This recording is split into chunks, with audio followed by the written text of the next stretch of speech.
Bonjour, aujourd'hui nous allons examiner en TD le cas des semelles filantes dans le cas général qui est celui où cette semelle est chargée pardon, par des charges N1, N2, N3, Ni, Nn jusqu'au Nième poteau, des charges verticales, mais aussi chaque poteau va être lui aussi soumis à un moment de flexion M1, M2, M3, etc.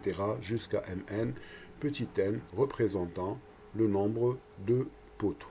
Il est utile de rappeler à ce niveau donc la convention de signe, d'accord, la convention de signe que l'on va utiliser ici, à savoir pour M qui est ici, donc les moments sont positifs lorsqu'ils tournent dans le sens inverse des aiguilles d'une montre. Très bien. Alors, pour commencer, la première chose que l'on va faire, donc, comme on a l'habitude de le faire, on sait qu'un système de charge N1, N2, N3, Ni jusqu'à Nn peut être remplacé par une résultante. Donc, on va déterminer la résultante de ces charges-là, qu'on va noter R, et dans notre cas, R serait égal à la somme I égale à 1 jusqu'à N de quoi? De Ni, sous chaque poteau. Très bien. Alors la question que je me pose maintenant ici, nous avions vu déjà en cours le cas des semelles filantes également chargées, c'est-à-dire que les efforts N1, N2, N3, etc. sont tous égaux. Ce n'est pas le cas dans le cas général. Et bien dans ce cas-là, on avait vu, donc dans le cas où toutes les charges étaient égales, que la résultante était appliquée au centre de gravité de la semelle filante.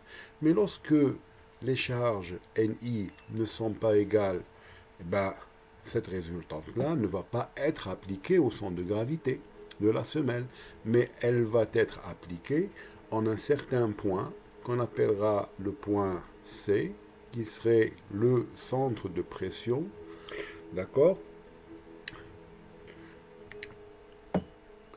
Donc ce centre C aura une abscisse qu'on va noter XC par rapport à l'origine de ma semelle, et je veux connaître donc le point d'application de cette résultante, noté R. Donc je veux connaître ce XC. Alors ce XC n'est d'autre que le barycentre des charges, et on a pour habitude d'écrire pour la formule du barycentre XC, c'est quoi? C'est la somme des Ni XI divisé par la somme des Ni. I variant de 1 jusqu'à N, que l'on peut réécrire en remarquant que somme des Ni c'est R. On va l'écrire somme des Ni XI sur la résultante des forces R. Très bien. Donc, nous allons avoir une résultante appliquée au centre C. Très bien. Et ce qu'on remarque, c'est que cette résultante, maintenant, elle est excentrée, regardez, elle est excentrée du centre de gravité, G. Donc, cette résultante-là, appliquée ici, va me causer ce qu'on appelle un moment, va me produire, pardon, un moment d'excentrement, d'accord, que l'on va appeler M, excentrement. C'est égal à quoi? Ça va être égal à R multiplié par cette distance D qui sépare le centre d'application de la résultante des charges NI au centre de gravité, et ça sera égal à R facteur de xg moins xc. xg étant l'abscisse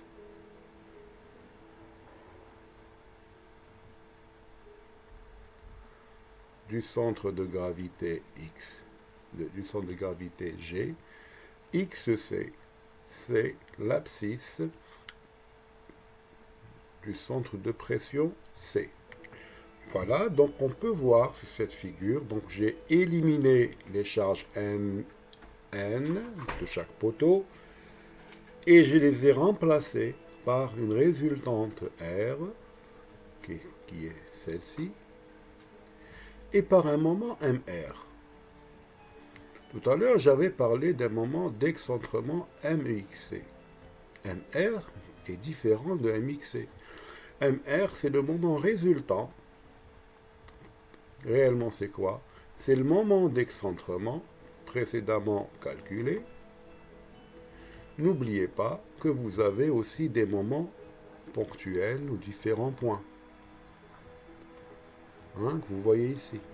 Donc, je vais rajouter la somme des MI, I variant de 1 jusqu'à N, nombre de poteaux. Donc finalement, ma semelle filante va être soumise à un couple d'efforts, un torseur, donc R, qui est égal à la somme des NI, I variant de 1 jusqu'à N, et un moment résultant, ça sera quoi? C'est le moment d'excentrement plus, d'accord, les moments ponctuels appliqués aux différents poteaux.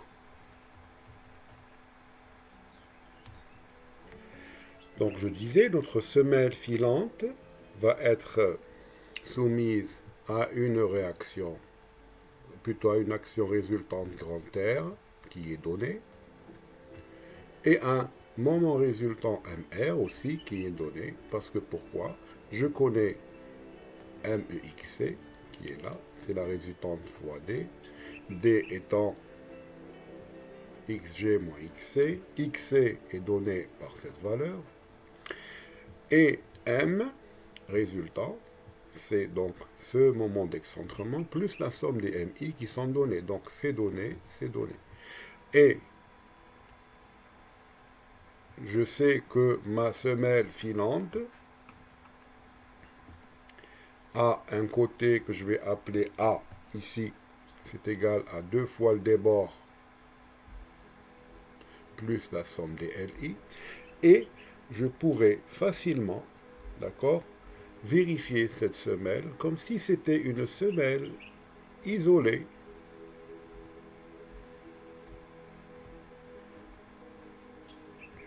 qui aurait un côté B, un côté A, qui est égal à 2D plus la somme des LI, les trames, donc vos trames que vous aurez choisi, la résultante grand R, et le moment M résultant que j'ai défini ici.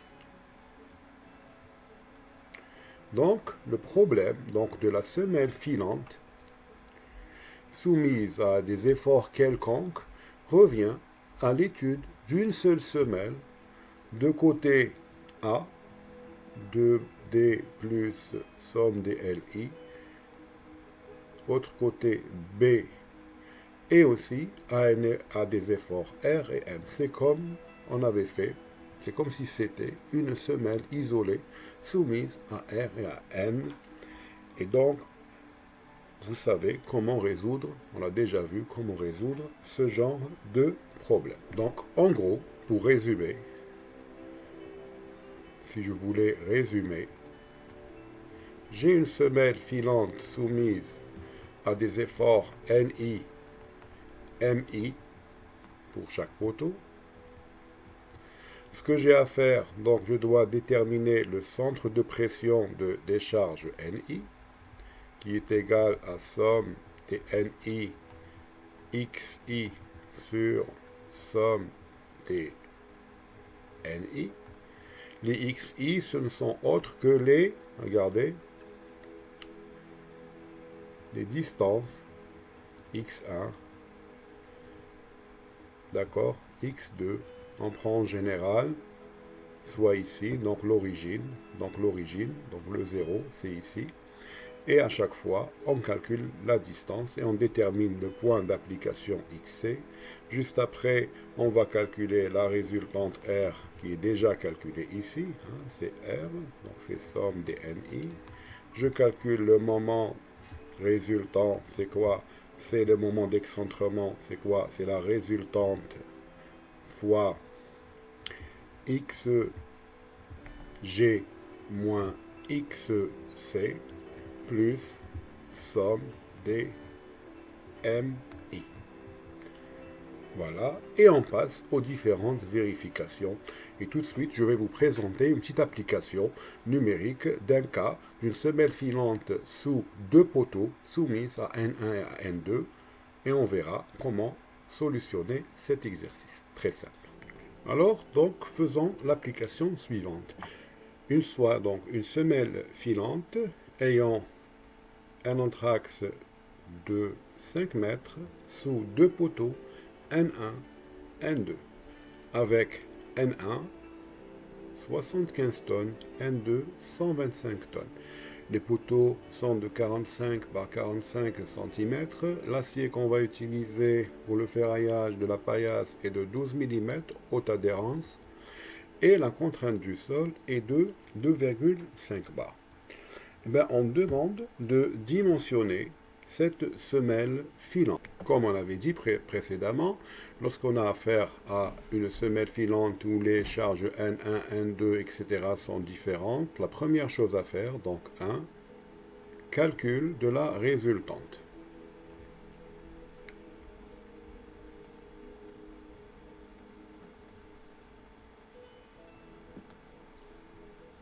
R. Dans notre cas, R, c'est égal à N1 plus N2, c'est égal à 75 plus 125, c'est égal à 200 tonnes.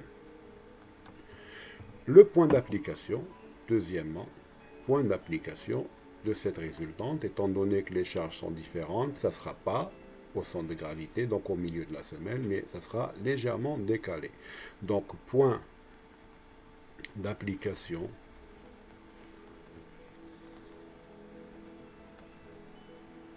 de R, on avait pour habitude d'écrire la formule, c'est somme des NI XI sur somme des NI. I variant de 1 à 2, puisqu'on a deux poteaux, I variant de 1 à 2. Donc ça sera quoi? Eh bien, pour les XI, les abscisses, on pourra choisir l'extrémité du débord, mais vu que le débord n'est pas encore déterminé, on va choisir le point d'application de la charge N1 qui serait ici. Donc l'origine des X, on va le prendre à ce niveau. Donc l'axe des X, 0, 0 est ici, l'axe des Y. Les moments positifs, on a dit toujours dans le sens inverse des aiguilles d'une montre. Dans ce cas-là, je vais écrire quoi? N1 fois la distance de N1 au repère que je me suis fixé. Donc la distance de N1, c'est 0. Donc je vais mettre N1 fois 0 plus N2, la distance de N2 par rapport à ce repère, c'est toute cette distance-là, et c'est 5 mètres. N2 fois 5 divisé par 200, donc j'aurai donc 125 fois 5 divisé par 200, je trouve XC égale 3,125 125 mètres. On voit bien que il est situé bien avant, donc XC, il est situé avant G. Donc ma résultante va être appliquée ici. Troisième point que l'on va faire, c'est déterminer le moment résultant. On avait écrit tout à l'heure la formule pour MR.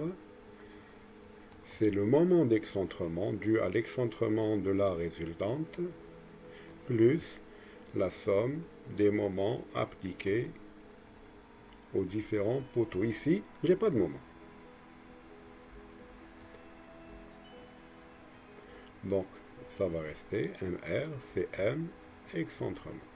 Et j'avais dit que M excentrement, c'est la résultante fois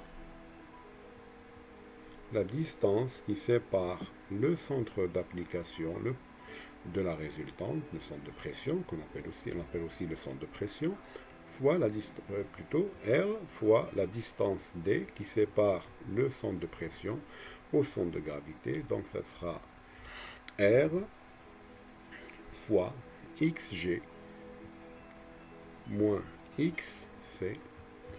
Donc MR, ça serait quoi? Ça serait 200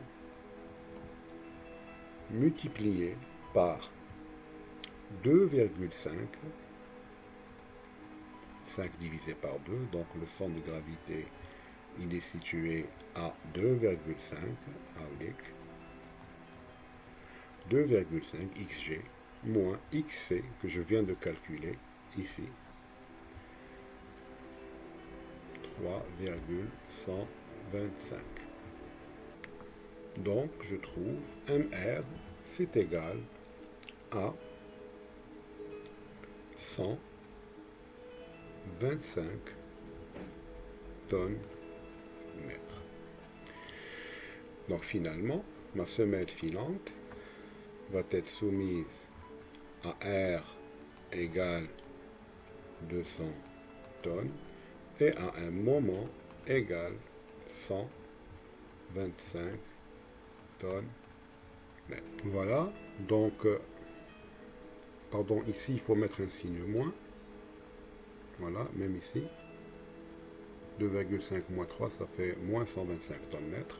Et donc, regardez, réellement, mon système, c'est une semelle qui aura pour côté 2D plus 5 mètres et un côté B qu'il faudra déterminer tout à l'heure. Très bien. Alors, maintenant, je me retrouve dans le cas où j'ai une semelle isolée soumise à R et à M. Donc, on avait dit, lorsqu'on est dans le cas d'une semelle soumise à M et à N, première condition, c'est ce qu'on appelle la condition de stabilité. Donc, première condition à écrire. Toujours. M et N, première condition. Pour pouvoir dimensionner la semelle stable, il faut écrire quoi? Il faudrait écrire que le côté A, donc le ATI, dans ce cas-là, c'est celui-là,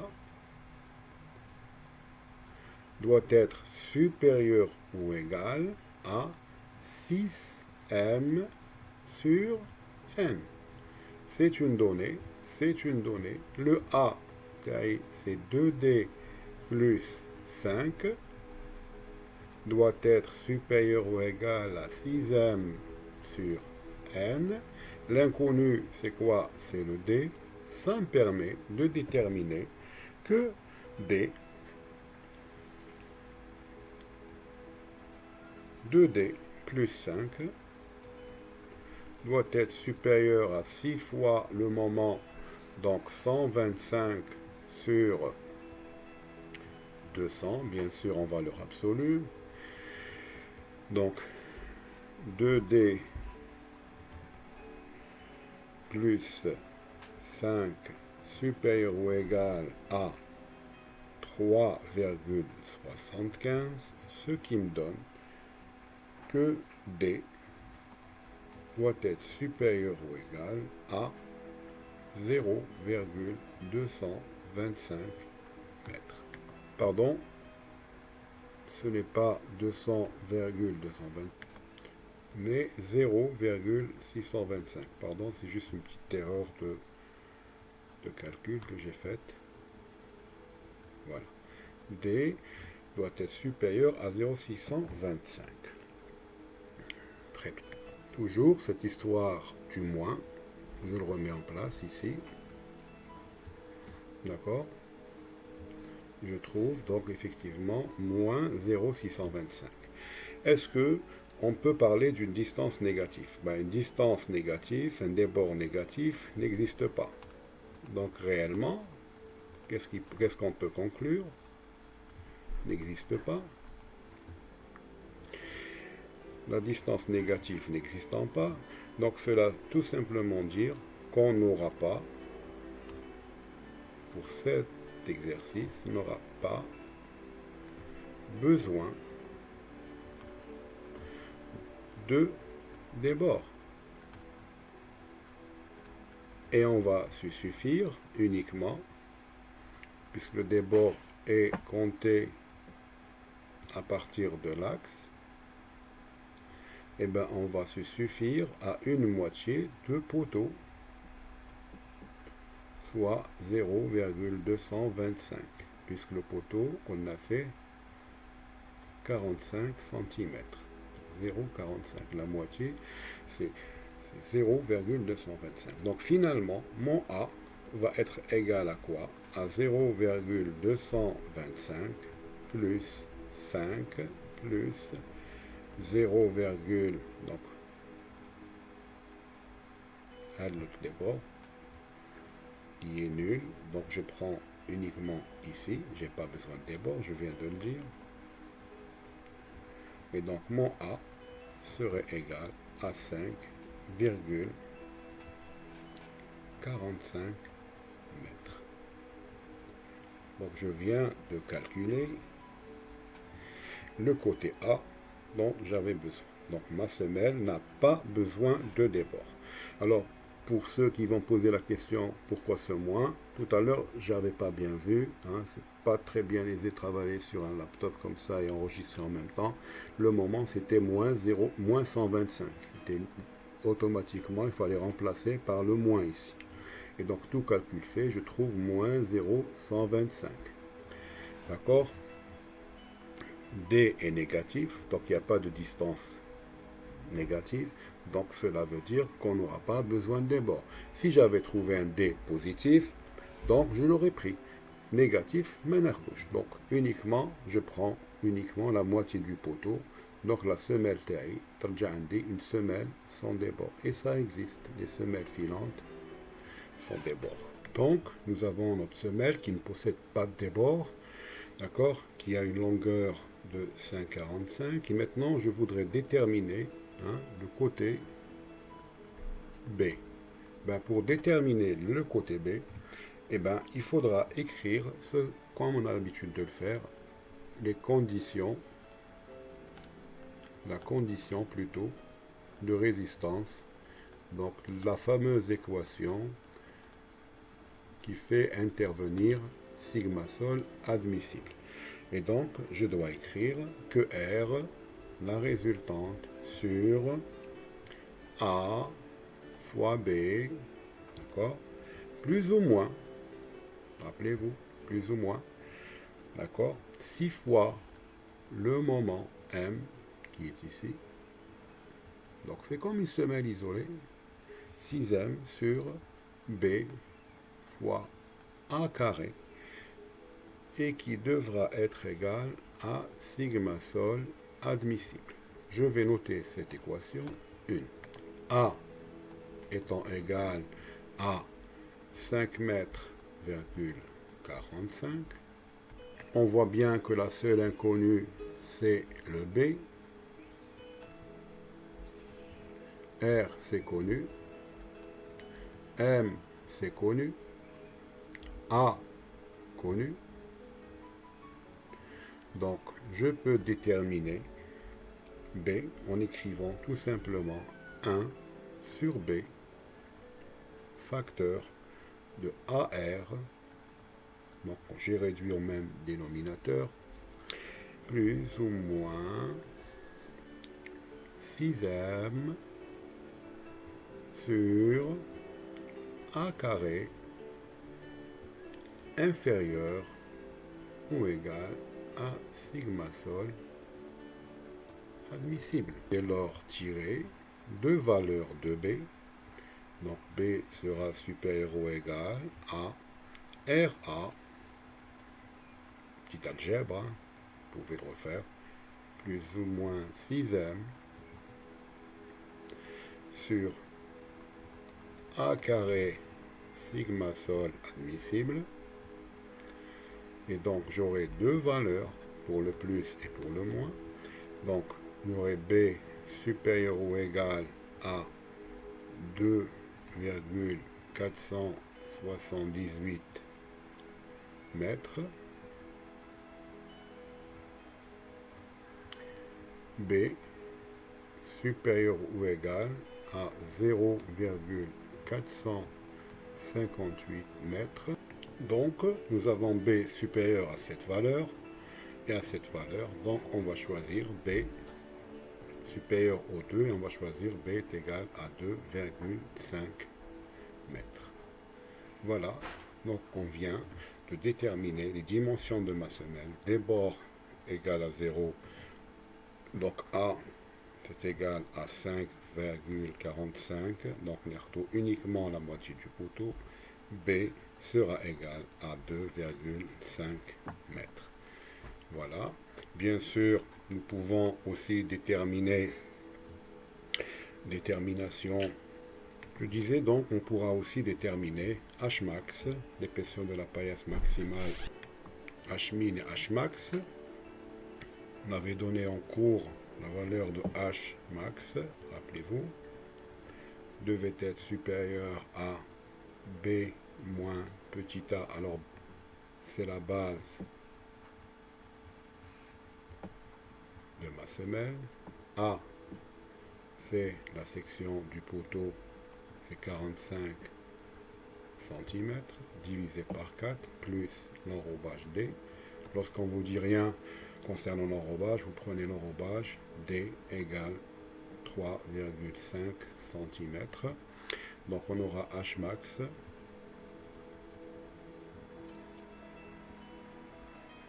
supérieur ou égal à B, donc 2,5 moins 0,45 divisé par 4 plus 0,035, donc supérieur ou égal à 0,5475 mètres, et on choisira Hmax est égal à 0,55 mètres. Pour H minimum, on sait qu'il est supérieur à 6 fois le diamètre des barres qu'on va utiliser dans ma fondation.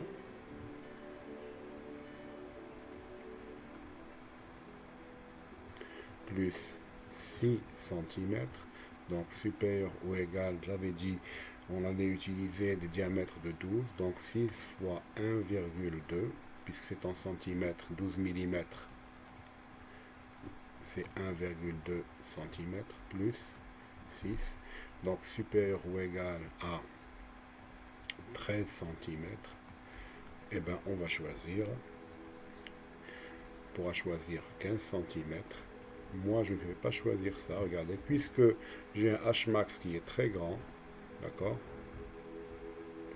Si je choisis un petit H du coup de l'ordre de 13, qui vérifie mon équation, vous avez une pente du glacis qui est très importante, d'accord. Ce sera un petit peu délicat de le réaliser sur chantier. Donc j'ai toujours dit, lorsqu'on a une semelle qui dépasse 50 cm, en général, on prend petit h est égal à h max sur 2. On pourra environ, hein, donc environ égale à h max sur 2. Donc h min, dans mon cas, je vais prendre 0,55 divisé par 2 pour que cette pente-là devienne plus douce et on pourra le réaliser sur chantier. Donc sur 2, donc je trouve 0,275 et on prendra H minimum égale 30 cm, pardon.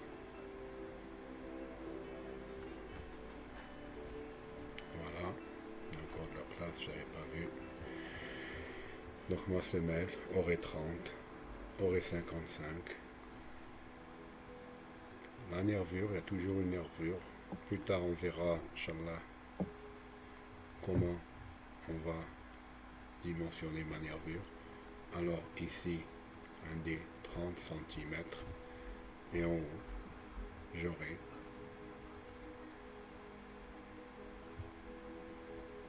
55 cm. Et voilà, je viens de finir le dimensionnement.